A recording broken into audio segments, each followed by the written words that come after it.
Հալելույա Հիսուսին։ Աստված շատ օրհնի ես բարձրախոսը առնողին։ Սաղիս ականջները լոշտակ դարավեն միսով։ Նվիրողին Աստված օրհնի։ Բացենք իրար հետ Ելից 30-րդ գլուխը 7-ից 8 խոսքերն եմ կարդում։ Եվ Ահարոնը նրա վրա անուշահոտ խունկ ծխե, այս տաճարի մասին է խոսքը, որ Ահարոնը ամեն առավոտ իրիկուն տաճարում պետքա խունկ ծխեր։ Եվ Ահարոնը նրա վրա անուշահոտ խունկ ծխե, ամեն առավոտ ճրագները պատրաստելիս խունկ ծխե։ Եվ Ահարոնը իրիկվա դեմ ճրագները վառելիս խունկ ծխե, որ Եհովայի առաջին մշտնջենավոր խունկ լինի ձեր ազգերի մեջ։ Հետաքրքիր է, Աստված ասում էր Ահարոնին առավոտ իրիկուն տաճարում խունկ ծխի։ Ու հարց առաջանում, արդյոք Աստված սիրում էր խնկի հոտը կամ այդ ծխի հոտը սիրում էր, որ ասում էր իմ տաճարում անընդհատ խնկի հոտը թողնի։ Տեսեք մի ուրիշ տեղ կարդամ Ղևտացիներ առաջի գլուխ 9-րդ խոսքը։ Նայեք ինչ է ասում։ Զոհի մասին է էսի ասում, էլի վերաբերում էր հոտին,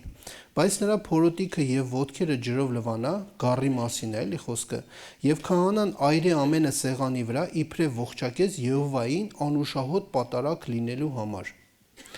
Նույն Ղևտացիներ 3-րդ գլուխ 16-րդ խոսքը, տեսեք ինչ ասում։ Եվ քահանան սեղանի վրա այրե նրանց անուշահոտ հացի պատարագ լինելու համար, ամեն ճարպը Եհովայինն է։ Հետաքրքիր է, տեսեք, մի քանի տեղեր եմ կարդում, որ Աստված ասում էր խնկի հոտը լինի, զոհը երբ որ անես, այրես ու այդ ծուխը բարձրանա երկինք։ Ու նույնիսկ ասում է ճարպը Եհովայինն է, գառը զոհաբերելուց այրյունը ու ճարպը պետքա այրեին։ Ասում էր դա իրավունք չունի քահանան, դա Եհովայինն է։ Արդյոք ճարպի հոտը տենց հաճելի հոտ է։ Գառի յուղը որ վառես խիտ հաճելի հոտ է ինքը կամ այրյունը։ Ինչի համար էր Տերն ասում անուշահոտ է իմ համար։ Տեսեք, ես հենց հարցեր եմ տալիս, հետո կպատասխանեմ։ Ծննդոց գլխի 8-րդ գլխում, երբ որ Նոյը տապանը Տերը բացում է, կանգնում է Արարատ լեռան վրա, Նոյը զոհաբերություն է անում։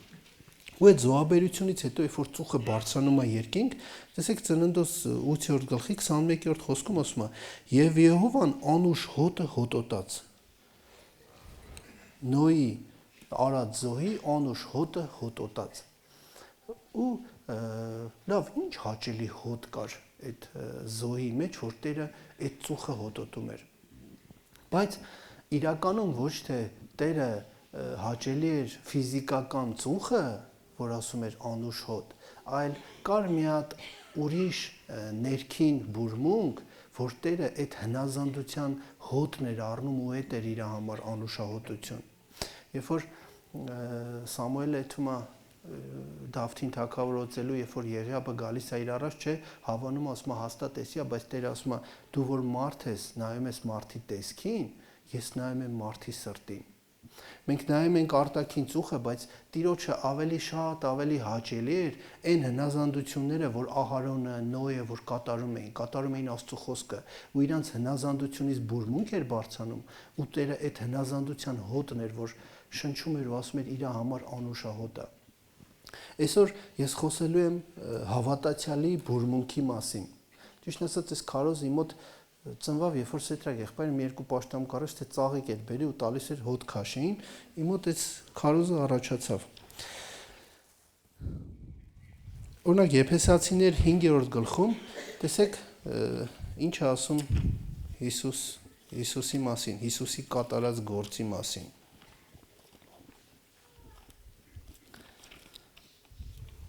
Եփեսացիներ 5-րդ գլուխ 2-րդ խոսքը։ Եվ սերով գնացեք, ինչպես որ Քրիստոսն էլ մեզ սիրեց եւ իր անձը մեզ համար մատնեց պատարագ եւ զոհ Աստծո անուշ հոտ լինելու։ Տեսեք, Ահարոնը ինչ որ անում էր, Հիսուս դրա փոխարեն զոհի փոխարեն ինքը իր անձը դրած։ Այսինքն ծրագիրը չփոխվավ։ Տերը որ ասում էր հավիտենական կանոնը լինի, այդ հավիտենական կանոնը մնաց։ Ուղղակի զոհը փոխվեց։ գառը փոխվեց, Հիսուս որպես հավիտենական զոհ դրվեց անուշահոտ Տիրոջ համար։ Ու այսօր յուրաքանչյուրը ստեղ նստած հենց այդ զոհից առաջացող մենք այսօր այն բուրմունքն ենք Տիրոջ համար անուշահոտն ես, որ դու բարձրանում ես, Տերը քեզանից հոտ առնում։ Քրիստոսի անուշահոտությունը այսօր քեզանից է գալի։ Երկրորդ Կորինթացիներ, տեսեք, երկրորդ գլխի 14-րդ խոսքը ինչ է ասում։ Այսօր մի քիչ շատ եմ համարներ կարդալու։ Երկրորդ Կորինթացիներ, երկրորդ գլխի 14-րդ խոսքը։ Բայց շնորհակալություն Աստծուն, որ ամեն ժամանակ մեզ հաղթող է անում Քրիստոսումը եւ իր գիտության հոտը մեզանով հայտնվում է ամենայն տեղ, որովհետեւ մենք Քրիստոսի անուշ հոտն ենք Աստծու առաջին փրկվածների մեջ եւ կուրածների մեջ։ Տեսեք, ասում է, դու Քրիստոսի անուշ հոտն ես։ Քեզանից գիտության հոտ առաջանում, այսինքն քեզանից այն Քրիստոսի բուրմունքը, որ քո վրա կա, դու պետքա մարդկանց ճանաչեցնես այդ, քեզանից պետքա դուրս գա, բայց նախ այդ պետքա քո մեջ նաև գիտություն է լինի, որ դա դուրս գա, որովհետև մարդկանց ինչ պետքա, ինչ բուրմունք պետքա տաս, եթե Աստծո խոսքից հեռու մարդ ես։ Այսինքն քո մեջ էս Աստծո խոսքն էլ պետք է լինի։ Ու ասում է Քրիստոս որպես բարձրացող այդ ճարպի յուղը, որ Աստված ասում էր պետքա այրվի, ճարպը, այսօր Քրիստոսից բարձրացող այդ ճարպի յուղը, ստեղ նստած ամեն մեկս ենք Տիրոջ համար։ Աստված մեզանից յուրաքանչյուրից ուզում է այդ ճարպի յուղը, այդ հոտը առնել։ Հեսա շարունակության մեջ ես կասեմ ինչի մասին է խոսքը։ Իհարկե նաև անհնազանդությունն ունի իր հոտը, ոչ միայն հնազանդությունը, Տիրոջ Աստծո խոսքը կատարելը, ոչ միայն ծուխի պես բարձրանում է երկինք, այլ նաև անհնազանդությունն էլ իր բուրմունքն ունի։ Օրինակ, երբ որ Աստված Կայենին բռնադատում էր, ասում էր քո աղբոր արյունը բողոքում է ինձ երկրի վրայից, այսինքն ծուխի պես բարձրանում էր այդ արյունը բողոքում էր, որտեվ Կայենը մեղք էր գործել, Կայենը չար արարք էր գործել։ Առակաց 15-րդ գլխի 8-րդ խոսքը կարդամ։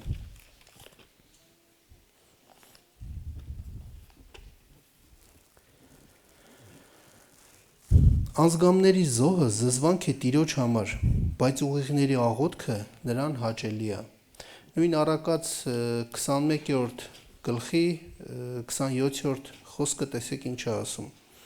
Ամբարիշների զոհը պիղծ է, մանավանդ երբ որ չար խորհրդով մատուցանեն։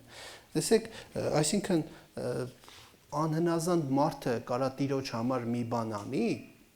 անգամ նույնիսկ հոգևոր մարդը, բայց եթե քո խորհուրդը չար է, Տիրոջ համար էդի պիղծ է քո արածը, քո բարեգործությունը, քո ծառայությունը, ինչ որ դու զոհասեղանին դնես, եթե քո նպատակը Աստված չի, սիրուց տրտված չի, չար խորհրդով ես անում, քո եսի համար կամ չգիտեմ, ինչ որ մի տարբեր նպատակների համար, Տերը ասում է, քո զոհաբերությունը, քո այդ ծուխը, որ բարձրանում է, Տիրոջ համար էդի պիղծ է։ Նույն Եսայի մարգարեության 65-րդ գլխի 3-ից 6 խոսքերը, տեսեք ինչ է ասում։ Արջար մորթողը մարդասպան է, գառը զոհողը, շուն մորթողը, նվեր մատուցանողը, խոզի արյուն մատուցանողը, կնդրուկ 65-ի 3 խոսքերը։ Մի այնպիսի ժողովուրդ, որ ինձ բարկացնում են միշտ իմ առաջին, որոնք զոհում են այգիներում եւ խունկ են ծխում աղյուսների վրա, որոնք բնակվում են գերեզմաններում եւ գաղտուկ տեղերում օթևանում, որոնք խոզի միս են ուտում եւ որոնց ամանների մեջ պղծություններ կան փրթված, որոնք ասում են մեկ կողմ քաշվիր, ինձ մի դիպչիր, որ ես քեզանից սուրբ եմ, սրանք ծուխ են իմ ռնգած մեջ, բորբոքված կրակ են ամեն օր։ Տեսեք, Աստված ասում է չար գործերը, ովքեր որ այգիներում են զոհանում, այսինքն ցուցադրաբար են անում, ովքեր իրան սուրբ համարում, ասում են ինձ մի կպի, ես շատ սուրբ մարդ եմ, իրանից ավելի բարձր է դասում մյուսին։ Աստված ասում է այդպիսիների բուրմունքը բարձրանում է իմ քթին ու ասում է իմ մոտ կրակ է բորբոքվում այդ արարքներից, այսինքն քո այսօր ամեն վատ ու լավ արարքից ծուխ է բարձրանում դեպի երկինք։ Ոնց որ առաջ Աստված տաճարում Ահարոնին ասում էր ամեն առավոտ իրիկուն խունկը վառի, այսօր իմացեք, այսօր մեր կյանքի մենք այսօր Քրիստոսի անուշահոտ հոտն ենք։ Ու այսօր իսկ քեզանից բուրմունք է բարձրանում։ Մենք մեզի հարց տանք, ինչ բուրմունք այսօր ինձանից ելնում։ Լավ թե վատ։ ամեն մեկս ստեղ նստած մենք պետք է պատասխանենք այդ հարցին։ Ուզում եմ մի օրինակի վրա կանգնենք, որը գրված է Առաջի Թագավորաց 2-րդ գլխում, պատմում է Հեղի քահանայի ու իր որդիների մասին։ Հեղի քահանան, տեսեք, ինքը Իսրայելի քահանա էր ու այն ժամանակ, եթե քահանական ղևտական ազգից էին, եթե ինքը քահանա էր, իր երեխեքն էլ ավտոմատ իր հետ պետքա քահանայություն անեին, պետքա քահանա լինեին, դաստիարակվեին, Աստծո խոսքի մեջ, տաճարում, այդպես մեծանային։ Բայց Հեղին իր երեխեքին այդպես չէր դաստիարակե։ Տեսեք 2-րդ գլխի 12-ից 17-ը կարդամ, ինչ է ասում։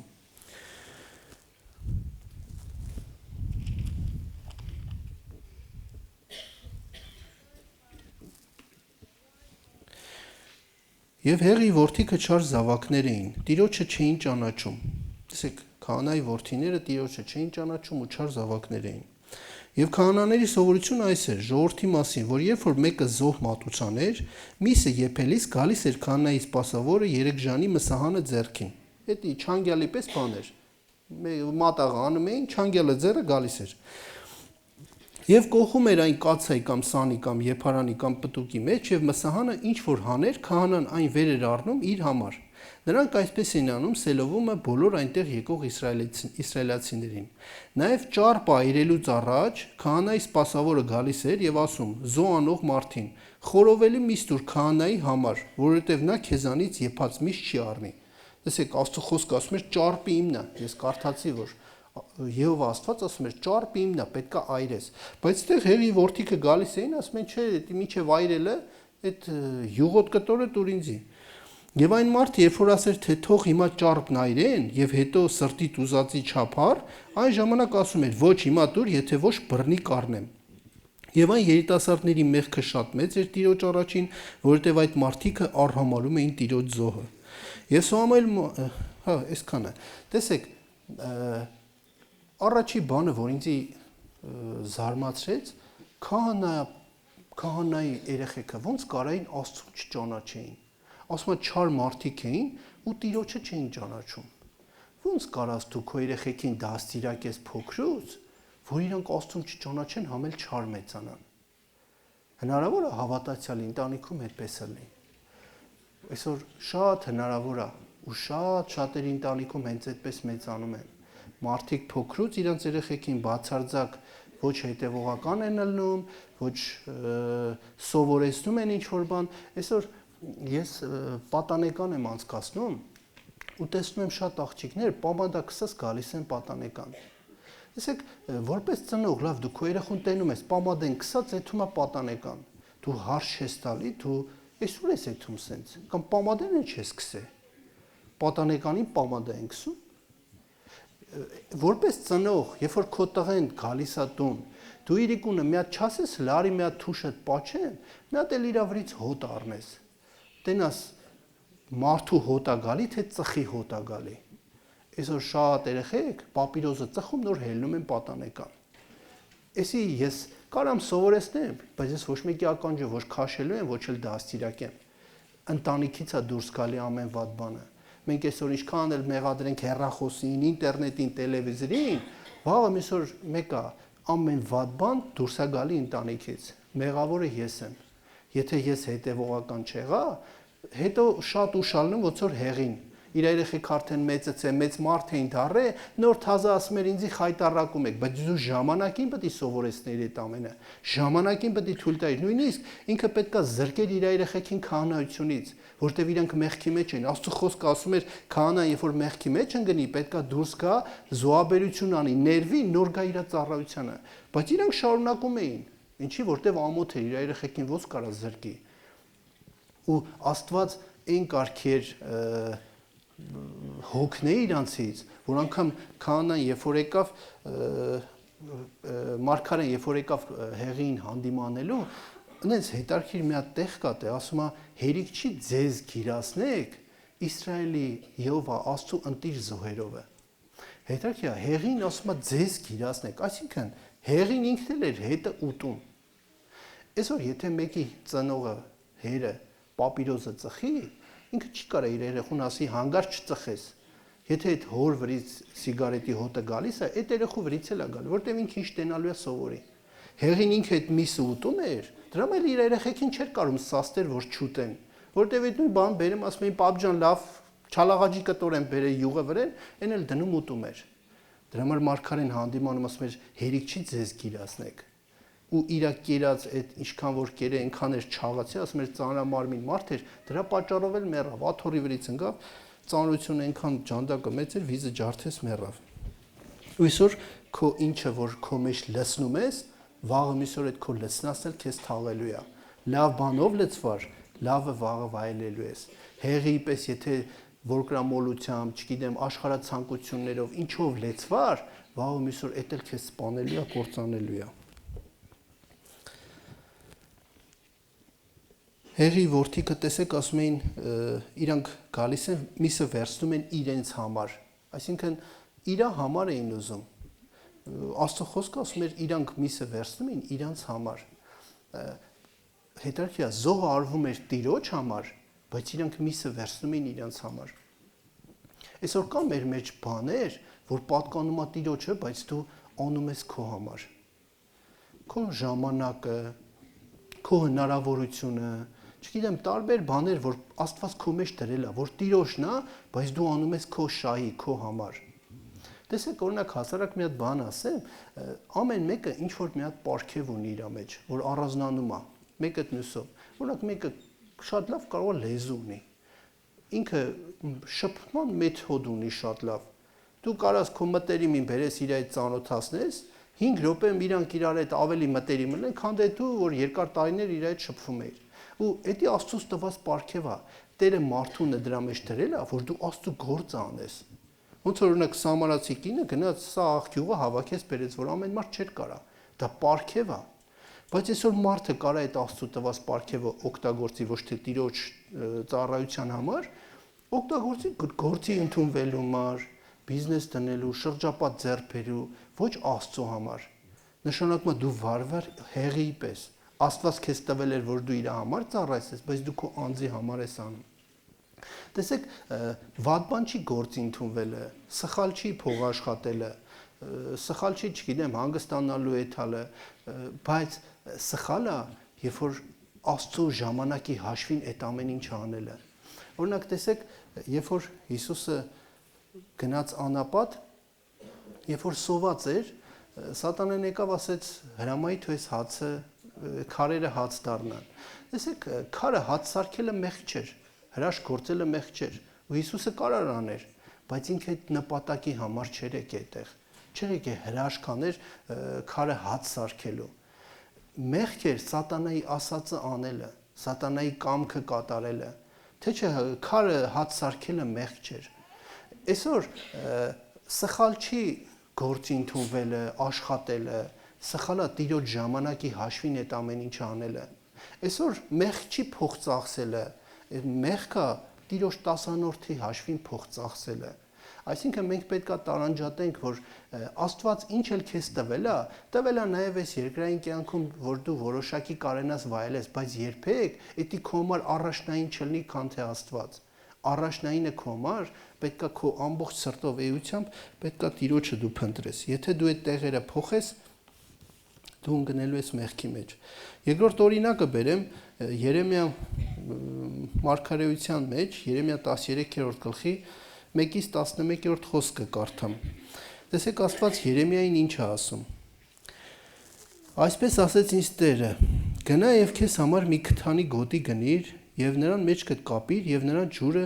չմցնես։ Եվ ես գնեցի գոտին Տիրոջ խոսքի համեմատ եւ մեջքիս կապեցի եւ Տիրոջ խոսքը երկրորդ անգամ եղավ ինձ ասելով. Ար քո գնաց գոտին, որ մեջքիդ է, եւ վեր կաց գնա Եփրատը եւ թաքցրու այնտեղ վեմի ծակումը։ Եվ ես գնացի ու թաքցրի նրան Եփրատի մոտ, ինչպես որ Տերն ինձ պատվիրել էր։ Եվ եղավ, որ շատ ժամանակ անցնելուց հետո Տերն ինձ ասեց. Վեր կաց գնա Եփրատը, վեր առ այնտեղից այն գոտին, որ ես քեզ հրամայեցի թաքցնել այնտեղ։ Եվ ես գնացի Եփրատը եւ քանդեցի եւ վեր առա գոտին այնտեղից, ուր որ ես նրան թաքցրել էի, բայց ահա գոտին փտել էր եւ ոչ մի բանի պիտանի չէր։ Եվ Տիրոջ խոսքն եղավ ինձ ասելով. Տերն այսպես է ասում. այսպես պիտի փչացնեմ Հուդայի պարտությունը եւ Երուսաղեմի մեծ հպարտությունը։ Այս չար ժողովուրդը, որ չի ուզում լսել իմ խոսքերը, որ վարվում են իրենց սրտի կամակորությունով եւ գնում են ուրիշ աստվածների ետևից, որ ծառայեն նրանց եւ երկրպագություն անեն նրանք այս գոտի պես պիտի դառնան, որ ոչ մի բանի պիտանի չէ։ Հետաքրքիր է, օրինակ ամենա բանը, որ ինձ այս պատմությունը կարդացի, հետաքրքրեց, որ Տերը ասեց. գնա մի հատ քթանի գոտի առ ու քո փողով առ։ Տերը փողը չտվեց։ Օրինակ ու քթանը ամենաթանկ կտորն էր, էժանել չէր։ Օրինակ Պետրոսին նման չասես գնա մի հատ ձուկ բռնի, փորից ոսկի կանես, կեթաս կառնես։ Ասեց ինչ որ հավաքած ունես, ինչի համար որ հավաքել ես, քեզի iPhone առնես, չգիտեմ, էթաս զանավես կառնես տան համար կամ պասուդամոյկա պետք է առնեիր, այդ քո հավաքած փողը տար ու քթանի գոտի առ։ Ու հնազանդ անում էր։ Հետաքրքիր է, հեղի որդիները իրանց անձի համար էին Տիրոջ զոհը պղծում, իրանց համար էին վերցնում, այն ինչ որ պատկանում էր Տիրոջը, բայց այդտեղ հակառակն է, Տերը Երեմիային ասում է, այն ինչ որ քո համար ես հավաքել, տուր ինձի։ Ու էսենց հնազանդության մեջ է, որ բուրմուն կա, էսենց հնազանդության մեջ է, որ դու անուշահոտ խունկ ես դառնում Տիրոջ համար։ Ու Երեմիան անմնացորդ ենթարկվում էր։ Ասեք կարդում ենք, ասում է գնա գոտի առ, գնաց առավ։ Գնա կապի մեջքի տարավ կապեց։ Ու չգիտի ինչ հիմար, բացարձակ չգիտի, վերջում նոր իմանում է։ Ինքը առանց հասկանալու Տիրոջ խոսքը կատարում էր։ Ասես տար գոտի թաքցրը Եփրատի մեջ տարավ թաքցրեց, հետո որոշ ժամանակ ասես գնա հանի, գնաց հանեց։ Ու ասում ես ինչ անմնացորդ հնազանդություն էր մարգարեների մեջ։ Անցած անգամ Սեթրա եղբայրը ասում էր Եսային մերկ գնաց ժողովրդի մեջ։ Ու իրան նման լիքը մարգարեներ։ Նույն Օվսեն գնաց Պորնիկի հետ ամուսնացավ։ Բայց կարա ինքը սիրած աղջիկ ունենար, որ արդեն խոսքել էին կապե, պետք է ամուսնանային, Տեր ասես գնա անբարոյականին, առ ու տարիով մի ապրի իր հետ, ոչ թե մի ամսով, տարիով ապրի իր հետ։ Ու մարդիկ զոհաբերում էին իրենց կյանքը, զոհաբերում էին իրենց նպատակները։ Հիմա ես ուզում եմ ամեն մեկս մեզի մի հատ հարց տանք։ Վերջի անգամ երբ եմ ես ինձի նեղություն տվե իմ դիմացի աղբորս օգուտ բերելու համար։ Երբ եմ ես ինձի նեղություն տվե, ասենք էթա մի հատ աղբորը այցելեն, որ երկար ժամանակ չի գալի կամ քրոջը։ Երբ եմ ինձի իմ ժամանակից կտրեմ մեկին մի հատ մի բանով օգնելու։ Մարդիկ ասում եմ, իրանց եսը, անձնական կյանքը ամեն ինչ էին զոհաբերում, բայց այսօր ես անգամ մի հատ պուճուր բանը դժվարանում եմ անելու։ Մարդիկ ինչ գին վճարեն, դրան համապատասխանել վաղը այսօր Աստված իրանց օրհնելու է, այդ նվերը տալու է։ Այսօր ես ինձի հարց տամ,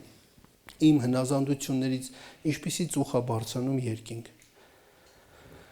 Գործառաքելոց 20-րդ գլխի 28-րդ խոսքում ասում է իմ ժողովուրդը իմ արյունով ինձ կապեցի։ Նույն Ակորինթացիներ 6-րդ 20 գլխում ասում է իմ արյունով գնեցի իմ ժողովրդին։ Աստված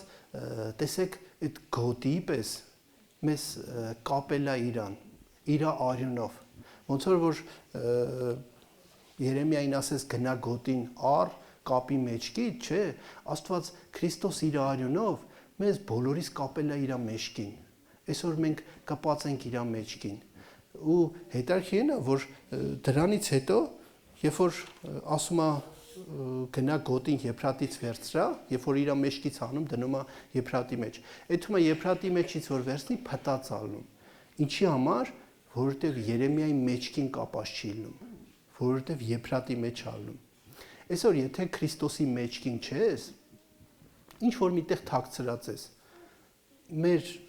ապագան ես գոտիի պես ալնելու։ Քանի դեռ դու Տիրոջ մեջքին ես, դու առողջ ես ալնելու։ Բայց երբ Տիրոջ մեջքից գնացիր Եփրատի հարստությունների մեջ, գնացիր այդ հաճույքների մեջ, իմացի քո վերջը այս գոտիի պես ալնելու։ Թաքցրած բաները, անգամ թաքցրած մեղքերը միշտ հետևանք ունեն։ տեսեք օրինակ մարդիկ կարող ալնեն, որ փոքր ժամանակվանից իրանց մեջ մեղքեր կան, որ մինչև հիմա կան։ Ու դու արժեք չես տալի դրան։ Ինքը տենցն է շատ բացահայտ երևացող բան չի, արժեք չես տալի, ասում ես հա դե մեր ցեղը սաղել սենց բարկացող են, չգիտեմ, կռվարար են կամ շատակեր են, անգամ շատակերությունը տեսեք կարող է դու բան չանես, բայց Աստված առանձնահատուկ դրան խոսում է այդ մասին ու մեղքը համարում է։ Ու կարա քո կյանքում փոքրիկ ինչ որ բաները լինի, փոքր ժամանակվանից ինչ որ պուճուր մեղքեր լինի, որ դու թաքցրած լինես ու արժեք չտաս։ Ու վաղը մյուս օր ինքը փտելու է ու քանդելու է քո սաղ ընտանիքը, քանդելու է քո հոգևոր ծառայությունը։ Հեսու գրքում, երբ որ Իսրայելը գալիս է Քանանի երկիրը գրավելու, Հեսու 7-րդ գլխում է գրված, ուրեմն մի հատ ազգ ալնում, որ թվով քիչ են ելնում, հաղթանակներ տանելուց հետո Հեսուն գալի ասում է դե քիչ են իրանք, համել տենց մի ուժեղ ազգել չի, ասում է սաղ ժողովրդով չեթանք, 3000 հոգի էթա, այդ դրանց սաղին կհաղթի կգա։ Ու սաղով իմնեմ հանգստանում են 3000 էթում պարտվում գալիս են, ու հագին էլ մարդ է մեռնում։ Ու երբ որ գալիս են, Հեսուն չոքում, աղաղակում, քուրձում օխիրը ակնում, ասում է Տեր, միթե մեզի բերիր ստե որ սաղ ազգի մոտ խայտարակը լինենք, այս պուճուր ազգի ինչ էր որ գնացին կրվանք։ Ու Աստված իր այդ խոսալուց sense մի տեսակ ոնց որ դաժե բարկացած ասում է հնչես քուրձում մոխիր հակել լացում ասում է գոտիդ կապի հելի կանգնի ասում է քո մեջ մեղ կա դրա համար ես դու պարտություն կրե մեղքը ի վրա մի գցի այսինքն մի բողոքի ինձանից դու ես մեղավորը ու ասում է ամբողջ ժողովրդին պատրաստի բերի մառաջ ու վիճակը գցեք ես կասեմ ով է ու երբ որ ամբողջ ժողովուրդը բերում է Տիրոջ առաջ, ազգատոհմերով կանգնում են, վիճակ են գցում ազգատոհմով, ցեղով, սա գալիս է Ագարի ընտանիքն է դուրս գալի, կանչում է Ագարին, ասում է Ագար, ինչ ես արել։ Ասում է ախպեր, անցած պատերազմներից, նզովված բաներից ես բաներ եմ վերցրել, ոսկի եմ վերցրել, արծաթ եմ վերցրել, մեկ է վերարկու, որ իրավունք չունեին վերցնեին։ Տեսեք, Ագարի թաքցրած մեղքի պատճառով տուժվում էր ամբողջ Իսրայելը։ Ասում է որտե ես թաքցրել, ասում է վրանի մեջ եմ պահել։ Մարդ են ուղարկում, վրանը քանդում են, տակից հանում են, վերարկու, ոսկի արծաթ։ Բերում են, տեսեք արել էր մենակ Ագարը, բերում են Ագարին, առանձնացնում են իր կնգնոջը, երեխեքին, գառները, վրանը նույնիսկ իր սաղ ինչ կա, ռաժոկից բռնցրած սաղ դնում են իր հետ, քարգոցում ու այրում են, որ Ագարի թաքցրած բանը չանցներ որևիցե մեկի վրա, այրում են ամբողջությամբ ու դրանից հետո նորից սկսում է հաղթանակները Իսրայելի կյանքում։ Տեսեք, թաքցրած բաները ձեր կյանքում ինչ հետևանքներ կարա ունենա, որ կարա քանդի քո ամբողջ հոգևոր ունեցվածքը, ինչ որ դու այդքան տարիների ընթացքում արել դրել ես, կարա քանդի քո ընտանիքը, ամեն ինչը։ Եթե դու թաքցնես Տիրոջ առաջ, դու պետքա բերես Տիրոջ առաջ խոստովանես ու դեմ դուրս գաս։ Երբեք մի հարմարվեք պուճուր մեղքերին, սխալներին, մի հարմարվի, ասա լավ, ցեղական է էսի, չէ դեմ դուրս արի, այդ ցեղական պուճուր բանը կարա քանդի քո ընտանիքը։ Օրինակ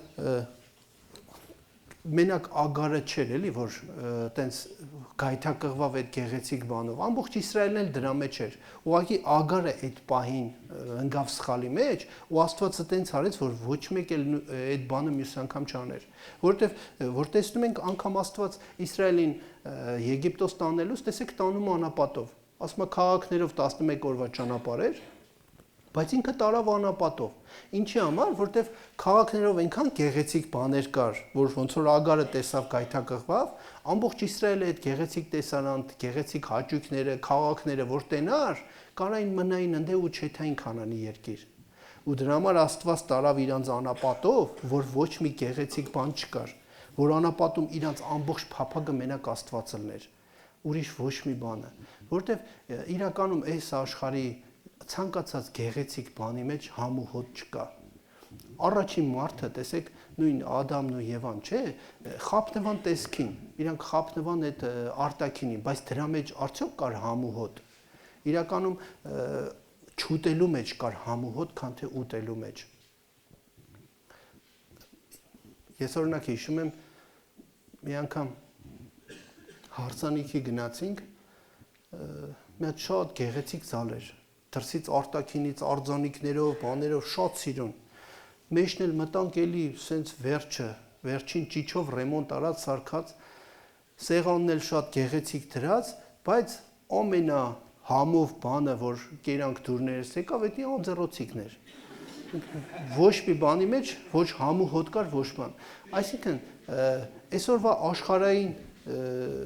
կյանքն էլ այդպիսին է, էլի սատանեն քեզ փորձում է գեղեցիկ ձևով ներկայացնել, որ ամեն ինչը շատ սիրուն է, լավ է, բայց դրա մեջ բացարձակ համ ու հոտ չկա։ Դրա վերջը ոնց որ գոտին տեսանք ինչ եղավ, նույնը դրա վերջը այդպիսին ալնելու։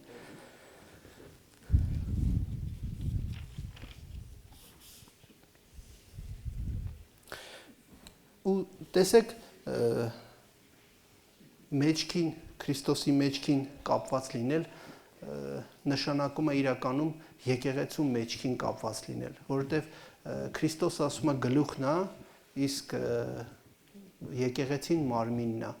Ու այսօր եթե դու Հիսուսի մարմնին ես կապված, դու ուրեմն եկեղեցու մեջքին ես կապված։ Տեսեք գոտին ամենաանձնական բանն է, ամենամտերիմ բանն է։ Երբ որ գոտին կապում ես, քո սաղ շորերը կպնում է քո ջանին, ու քո հոտը կպնում է քո շորերին գոտի միջոցով։ Այսինքն, այսօր մենք յուրաքանչյուրս եկեղեցում այն մարդն ենք, որ մեկս մյուսով պետք է անուշահոտ խունկ բարձրացնենք Տիրոջ համար։ Մենակով ոչ մեկս չի կարա Տիրոջ մոտ էթա առանց եկեղեցու։ Այն մարդը, որ ասում է տունը նստած ես կպաշտեմ առանց եկեղեցի էթալու, իմացեք այդ մարդը կյանքում երկինք չի կարա էթա առանց եկեղեցու, որովհետև տեսանք գոտին առանց եկեղեցու ինչ եղավ։ Եփրատի հաճույքների մեջ փտեց։ Բայց այսօր եթե ուզում ենք ամեն մեկիցս անուշահոտ բուրմունքը բարձրանա դեպի Տերը, այսօր եկեղեցու մեջ պետք է լինես, եկեղեցու մեջքին պետք է լինես, ոնց որ գոտին էր կապված մարմնին, որովհետև առանց եկեղեցու ոչ քեզանից հոտ կարա գա, ոչ էլ կարա բուրմունք բարձրանա։ Երրորդ օրինակը ասեմ Արագի մեջ, Հովհաննես 12-րդ գլխում է գրված նարդոսի յուղի մասին, երբ որ կինը բերում է ու նարդոսի յուղը կոտրում է Հիսուսի ոտքերի առաջ։ 12-րդ գլխի 1-ից կարդամ խոսքը։ Եվ Հիսուս զատկից 6 օր առաջ եկավ Բեթանիա, որտեղ մեռած Ղազարոսն էր, որին մեռելներից հարություն տվավ։ Եվ այնտեղ հացկերություն արին նրա համար, եւ Մարթան ծառայում էր, եւ Ղազարոսը նրա հետ սեղան նստողներից մեկն էր։ Մարիամն էլ մի լիտր նարդոսի ազնիվ մեծագույն յուղ առավ, Հիսուսի ոտները օծեց եւ իր մազերովը սրբում էր նրա ոտները, եւ տունը լցվեցավ յուղի հոտովը։ Եվ ասեց նրա աշակերտներից մեկը, Հուդա Սիմոնյան Իսկարիովտացին, որ նրան մատնելու էր. Ինչու համար այդ յուղը 300 դենարի չծախվեցավ եւ աղքատներին չտրվեցավ։ Բայց նա ասեց ոչ թե որովհետեւ աղքատների համար նրա հոգն էր, այլ որ գող էր եւ քսակը ուներ եւ ընկածը պահում էր։ Հիսուսն էլ ասեց. Թույլ տուր դրան, նա իմ պատանքի օրվա համար էր պահել այդ, որովհետեւ աղքատներին միշտ ձեզ հետ ունեք, բայց ինձ միշտ չունեք։ Տեսեք, ասում են, երբ որ յուղը բերեց, կոտրեց, ամբողջ յուղը տարածվավ սենյակով, այդ նարդոսի յուղը։ Այսօր, եթե մեկի մեջ Քրիստոսի բուրմունքը կա, եթե Քրիստոսի հնազանդության այդ հոտը կա, քո հոտը տարածվելու է, թե քո գյուղի մեջ լնես, թե քո ընտանիքում, աշխատանքի տեղը, որտեղ լնես, քեզանից Քրիստոսի բուրմունքը դուրս է գալու։ Մարդիկ քո հետ շփվելուց գալու են, որ դու հոգևոր մարդ ես։ Բայց եթե այդ հոտը քո մեջ չկա, բացարձակ ու մեջ շփվես, նույնիսկ մարդիկ կային, ես բանակում ծառայել եմ, հետո ուվայնատեղ եկել եմ Երևանում կոնֆերանս ա եղել, տեսել եմ Բիրկեն վրան ծառայում է, բայց այդ մարդի մեջ էր ծառայել։ Ես ասում եի նոր ես ապաշխարի, ասես չէ ախպեր, մենք փոքր ժամանակվանից հոգևոր ենք եղել, բայց ինքը ընդ բացարձակ Աստծո անուն չի տվել։ Այսինքն եթե դու Աստծո որդի ես, Աստծո մարդ ես, ամեն տեղ էլ այդ բուրմունքը քեզնից կելնի ու մարդիկ չեն կարող չիմանան, որ դու հոգևոր ես։ Ու տեսեք նարդոսի յուղը երբ որ բերում է, այս կինը, երբ որ բերում է, ասում է կոտրում է, Ու ես ինձի հարց էի տալի, ասում էի, լավ, հնչի կոտրեց։ Նախ չի գցում գետին ջարդում, էլի։ Ինքը բերանն է կոտրում։ Օրինակ կարար բացեր։ Ինչի համար կոտրեց։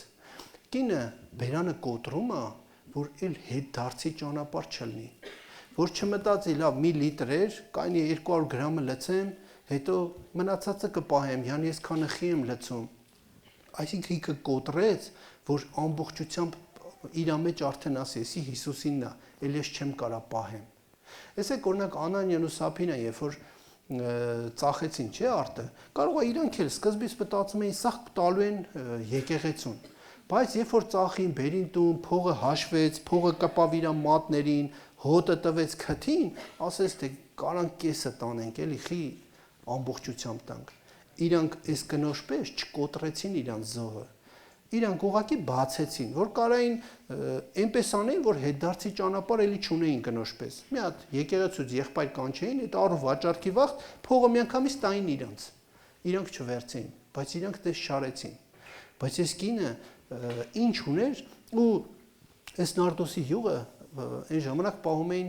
չամուսնացած կանայք, որ իրանց ամուսնության ժամանակ օգտագործեին։ Այսինքն ցույց է տալի, որ այս կինը այն բանը, որ իր համար շատ թանկ էր, ինքը բերեց կոտրեց Հիսուսի ոտերի առաջ ու տվեց Հիսուսին։ Ու դրա համար Հիսուս այնքան հավանեց իր արածը, որ ասեց, այս ավետարանը որտեղ քարոզվի, այս կնոջ արածը պետքա խոսվի։ Ինչքան բարձր գնահատեց իր արածը։ Ու ես ինձ էլի մի հարց էր տանջում։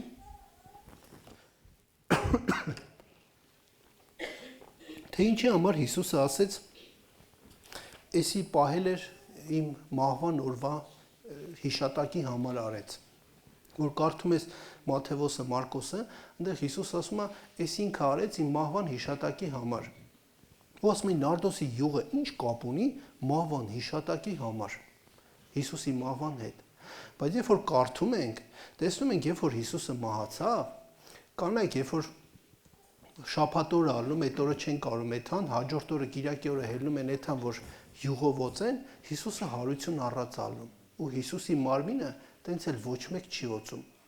Ու այս կինը Հիսուսի կենդանության ժամանակ է օծում այդ կանանց փոխարեն։ Ու դրա համար Հիսուս ասում էր, իր ինքը արեց,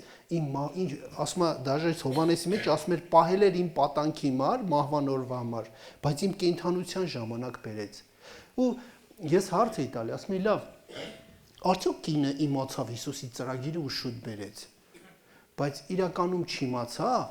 այլ առանց իմանալու դարձավ Տիրոջ ծրագրի մասնիկ։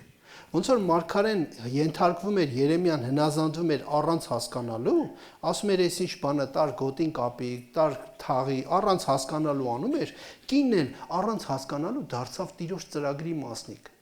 Ու Տերը դրա համար գնահատեց իր արածը, որտեվ կինը արեց առանց հասկանալու։ Տես օրինակ նեղ աշակերտները բողոքում էին, ասում էին ավել լավ էր աղքատներին տայինք։ Իրականում բարի բան էին իրանք ցանկանում։ Աղքատին տալը բարեգործություն է, բայց Հիսուս իրանց արածը ճիշտ չհամարեց։ Այսինքն ասեց աղքատներին միշտ ունեք, բայց ինձ միշտ չունեք։ Նույն Հուդան ընդ փողի մասին էր մտածում, ասում էր ափսոս է, ինչ որ դու խելքով կմտածես, որ բարի է, ու դու կմտածես, որ էսի անում են բարի է, չէ, իմացեք, դեռ դա չի նշանակում, որ քո արածը բարեգործություն է ու Աստծո կամքով է։ Դու կարաս մի բան անես, քեզ թվա թե դու բարի բան ես անում, բայց Աստծուն ընդհանրապես դուր չգա այդ։ Օրինակ տեսեք, այս որտեղ որ նստած էին, հաց էին ուտում, իրանց կանչել էր Սիմոնը։ Իր տուն էր կանչե, պատրաստություն էր տեսե, ծախսեր արե, հաց էր տվե, բայց Հիսուսի դուրը ընդհանրապես չեկավ Սիմոնի արածը։ Անկամ իրան սաստեց, ասեց Սիմոն, քո տուն եկա, ջուր չտվեցիր ոտերս լվայի, ոչ էլ յուղով գլուխս օծեցիր։ Այսինքն այն առակացի մեջ որ կարդացի ասի ամբարիշտը երբ որ զոհ կբերի չար խորհրդով Աստծո համար պիղծա, այս նույն բանն էր, որ Սիմոնը Տիրոջ համար բան էր արել, բայց չար խորհրդով էր արել։ Նես չէր արել ոնց որ այս կինն էր արել, որ իր Նարդոսի յուղը սիրուց դրթված տվեց։ Անկամ Հիսուսին այնքան սիրեց, ասում է, չոքավ իր ոտերը համբուրեց ու մազերով էլ սրբեց։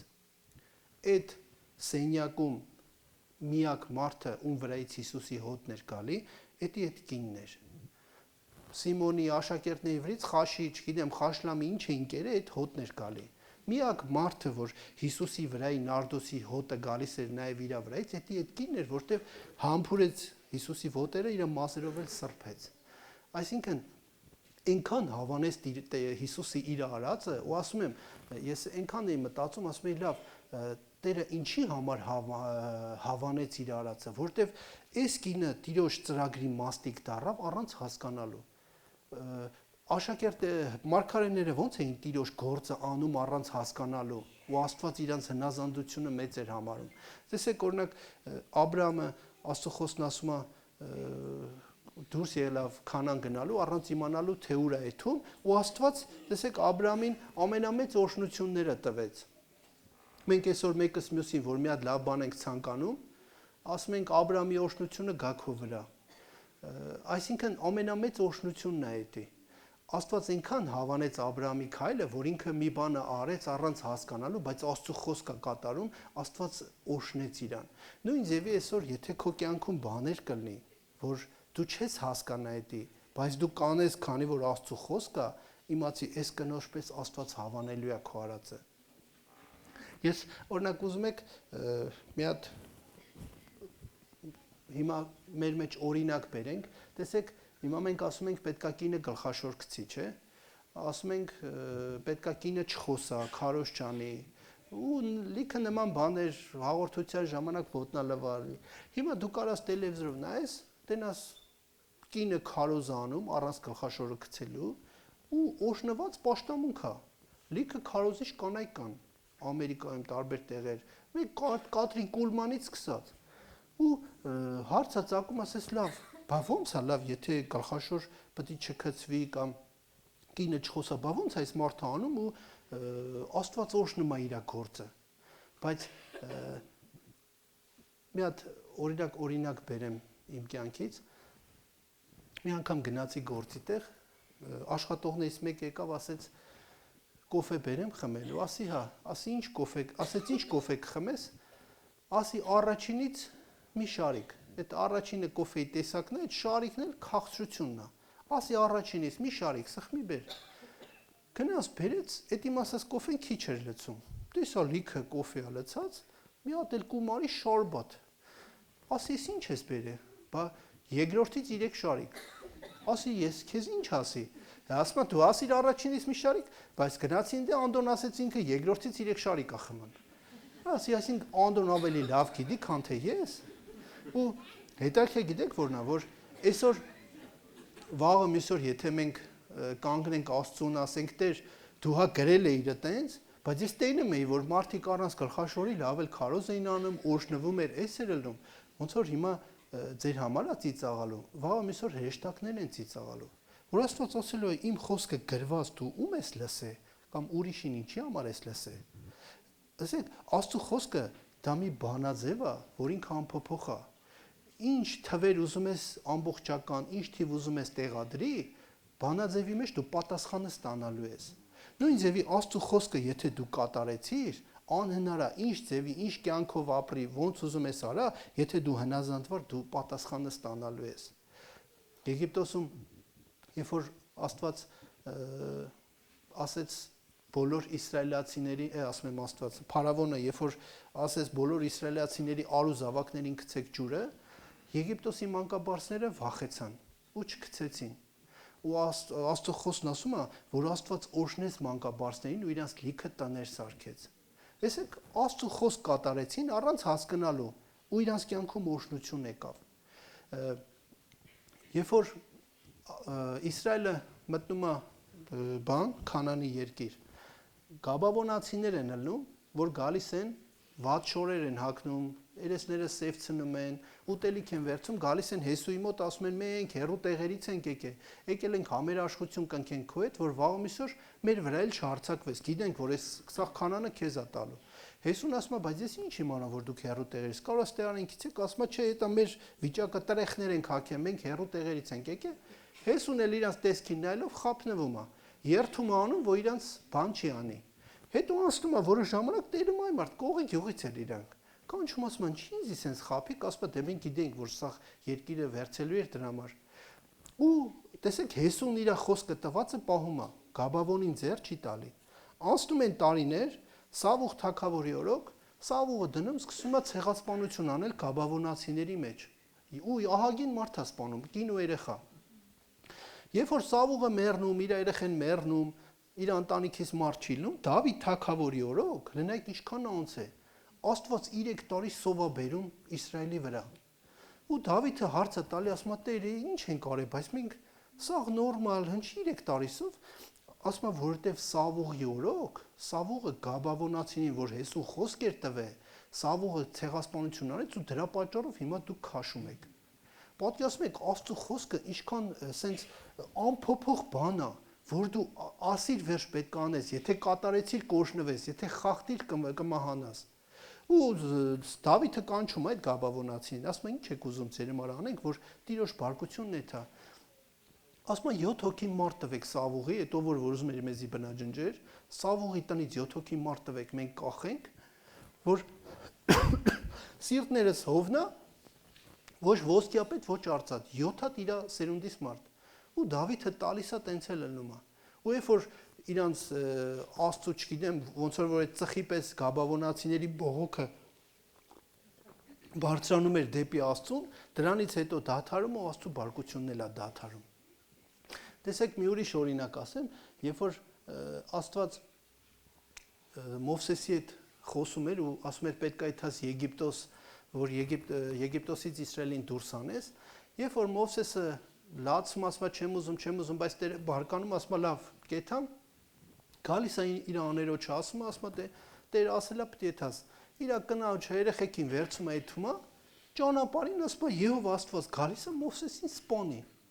Հետաքրքիր չէ, Աստված Մովսեսի հետ խոսում, ասում է այդտես Իսրայելին հանես, չգիտեմ մի օր անց 2 օր հետո նույն Եհով Աստված գալիս է Մովսեսին սպանի, ինչ հիմար, որովհետև երեխեքին չէր թլպատե։ Դու պատկերացնում ես թե Աստծո խոսքի ճշտությունը, որ կապ չունի, որ ես քեզի բան եմ հանձնարարել, եթե դու այդ բանում թերացել ես, դու մեռնելու ես։ Ու կապ չունի, որ իմ գործը այդ պահին կվնասվի։ Մովսեսը չներ քարերից մեկը դուրս կգար, բայց Աստված այդքան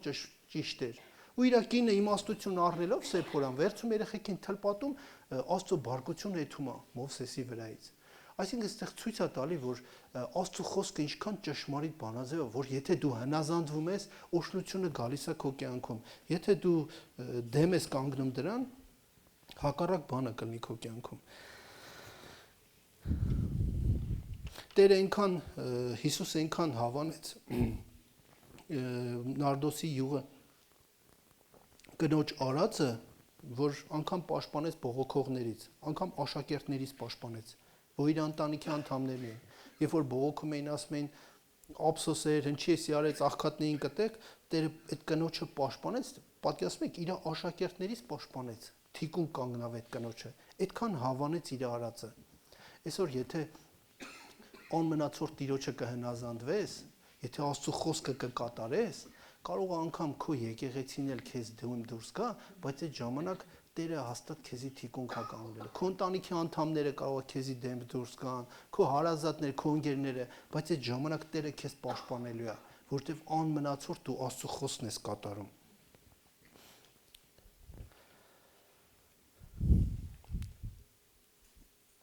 Եվ վերջում Երեմիա նույն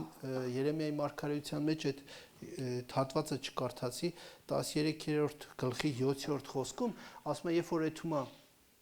գոտին վերցնելու, երբ որ գոտին փտածալու, ասում է բանի պետք չի լինում գոտին։ Այսինքն ընդհանրապես ոչ կարա իր գոտի օգտագործել, ոչ մի բան չի կարա իրան օգտագործել։ Ինքը աղբ է համարվում, թափելու բան է համարվում։ Տեսեք, երբ որ դու Տիրոջ մեջքին կապված չես, դու աղբի մեջ ես։ Կորած դրամի առակում, ասում եմ, երբ որ դրամը կորել էր, կինը տանտերը վերցրել, ավլում է տունը ու ասում է, կեղտի մեջից է այդ դրամը գտնում, որտեվ եթե դու Տիրոջ մեջ չես, այդ կեղտի մեջ ես։ Նույն անարակ որդին, երբ որ իր հորից էթում է գալի ու սա հարստությունը վատնում է, հետ գալուց կարող է հյուրանոցից է գալի կամ Մալդիվներից է գալի իր հորտուն։ ասում է խոզեր պահելուց ու խոզի կեղտը ուտելուց է գալի, որովհետև եթե դու տիրոջ մեջքին չես, դու աղբի մեջ ես։ Այսօր մենք մեզի հարց տանք, որ վաղը այսօր Տերը ինձի վերցնի իր ձեռը, ես գոտի պես, ես ինչ որ բանի պետք կլնելու եմ, թե ասելու է դու բանի պետք չես, այրվելու արժանի ես։ Սեդրակ Միսակաբեդնագովը, երբ որ կրակից դուրս եկան, ասում է իրանց վրից ծխի հոտ չէր գալի։ Ծխի հոտ չէր գալի, որտեվ իրանց հնազանդությամբ հոտը այնքան մեծ էր, որ չէր կարա ոչ մի ծխի հոտ կպներ իրանց տիրոջը անմնացորդ խոսքը կատարելու այդ բուրմունքը այնքան մեծ էր, որ աշխարհի ամենամեծ ծուխն էլ կպներ չէր կարա տիրոջ բուրմունքից մեծ լներ։ Հետարքիա, երբ որ Հիսուսը այս նարդոսի յուղը թափում է իր գլխին ոտերին, օրինակ ես տենց եմ էլի մտածում, չնայած Հիսուս ինքն էլ է ասում էսի մահվան օրվա համար արեց։ Այսինքն այդ հոտը մինչև մահվան օրը պետք է մնար, որտեվ կանայք չէին հասցնելու իրան անեին։ Երբ որ Հիսուսը Գեթսեմանում մենակ աղոթում էր, աշակերտներին ասում էր մի աղոթ եկեք իմ հետ աղոթ քարեք, աշակերտները քնած էին, բայց այդ նարդոսի յուղը իր վրայից գալիս էր։ Երբ որ Հիսուսին իր աշակերտները ուրացան ու թողեցին մենակ, այդ նարդոսի յուղը Հիսուսի վրայից գալիս էր։ Երբ որ Պիղատոսի առաջ կանգնած իր կողքին մի հոգի հավատարիմ մարդ չկար, նարդոսի յուղի հոտը իր վրայից գալիս էր։ Ու խաչի վրա, երբ որ իրան մեխերը մխում էին, խաչում էին, այս կնոջ թափած նարդոսի յուղը դեռ գալիս էր։ Իմացեք, այսօր ձեր հնազանդության բուրմունքը բարձրանում է դեպի Տիրոջ ռնգացի մեջ, քթի մեջ, ու դուք ձեզ հարց տվեք, այսօր իմ կյանքը ուրախություն է բերում Տիրոջը, թե առակացի պես Տիրոջ մեջ կրակ է բորբոքում իմ քայլերի հանդեպ։ Այսքանը։